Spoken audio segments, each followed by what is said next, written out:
Rajahmundry central జైల్లో remand ఖైదీగా ఉన్న మాజీ మంత్రి అంబటి రాంబాబును పీటీ వారెంట్పై గుంటూరుకు తరలించారు. ఇప్పటికే అంబటిపై 52 కేసులు నమోదు చేశారు పోలీసులు. కూటమి నేతల ఒత్తిడితో పోలీసులు ఇష్టారాజ్యంగా కేసులు పెడుతున్నారని వైఎస్ఆర్సీపీ నేతలు ఆగ్రహం వ్యక్తం చేస్తున్నారు. అంబటి రాంబాబుపై కక్షగట్టి వేధించడంపై వైఎస్ఆర్సీపీ నేతలు ఆగ్రహం వ్యక్తం చేస్తున్నారు. మాజీ మంత్రి అంబటి రాంబాబుపై ప్రభుత్వం కక్ష సాధింపు చర్యలకు పాల్పడుతూనే ఉంది. గత ఏడాది నవంబర్ 12న ప్రభుత్వ మెడికల్ కాలేజీలను ప్రైవేట్ పరం చేయడాన్ని నిరసిస్తూ అంబటి రాంబాబు ర్యాలీ జరిపారు. ర్యాలీని అడ్డుకుని అంబటి రాంబాబుపై దౌర్జన్యానికి దిగారు పట్టాపురం సిఐ గంగా వెంకటేశ్వర్లు. తమ విధులకు ఆటంకం కలిగించారని అంబటిపై తప్పుడు కేసు పెట్టారు. రాంబాబుపై నమోదైన కేసులో పీటీ వారెంట్ ద్వారా ఇవాళ గుంటూరు కోర్టులో ఆయన్ని హాజరుపరచనున్నారు పట్టాభిపురం పోలీసులు.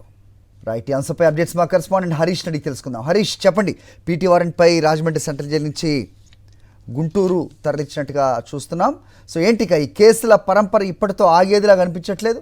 ఇంకా ఎన్ని కేసులు నమోదు చేస్తారు అంబటి రాంబాబుపై? ఏంటి మీద ఇన్పుట్స్? మరి అంబటి రాంబాబుపై ప్రభుత్వ కక్ష సాధింపు ఇంకా ఎక్కడ ఆగేటట్టు కనిపించడం లేదు. రాజమండ్రి సెంట్రల్ జైలుకు తీసుకొచ్చి వారం రోజులు గడుస్తుంది. ఈలోగా రాష్ట్ర వ్యాప్తంగా కూటమి నేతలు అనేక చోట్ల అనేక పోలీస్ స్టేషన్లో అంబటి రాంబాబుపై ఫిర్యాదు చేయడం జరిగింది. దాదాపు మొదట 16 కేసులు ఉండేవి, తర్వాత మరో 16 కేసులు నమోదైనవి. చివరికి ఇప్పుడు 52 కేసుల వరకు నమోదు చేయడం జరిగింది. దీంట్లో పట్టాపురం పోలీస్ స్టేషన్ నమోదైన కేసుకు సంబంధించి పీటీ వారెంట్ ఇష్యూ చేశారు. దాంతో రాజమండ్రి సెంట్రల్ జైలు రిమాండ్ ఖైదీగా ఉన్న అంబటి రాంబాబును ఇవాళ ఉదయం గుంటూరు కోర్టుకు తరలించేందుకు పోలీసులు రావడం జరిగింది. జైలు సిబ్బంది ఎస్కార్ట్ తో గుంటూరు తీసుకెళ్లారు.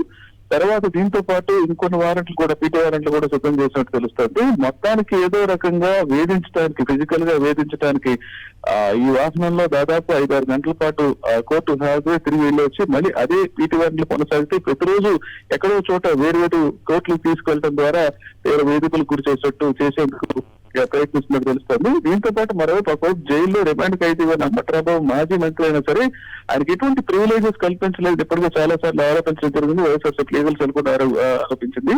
ఆయన భద్రత దృష్ట్యా కూడా, ఆరోగ్య దృష్ట్యా కూడా ఏమాత్రం పట్టించుకున్నట్టయితే కనపడలేదు. ఆయన డైరెక్ట్ లోనే మరో 3 ఖైదీలు కూడా ఉన్నారు. దీంతో పాటు ఆయన కనీస సదుపాయాలు కల్పించాలని ఇప్పటికీ అనేక సార్లు డిమాండ్ చేయడం జరిగింది. కోర్టు కూడా వివరించారు. దీనికి సంబంధించి ఓ న్యూస్ పేపర్ కానీ ఆయన పడుకోవడానికి బెడ్ అదే కోల్డ్ ఏర్పాటు చేయాలని అడిగినా సరే ఇప్పటిదాకా జైలు వర్గాల నుంచి ఎటువంటి స్పందన కనిపించడం లేదు.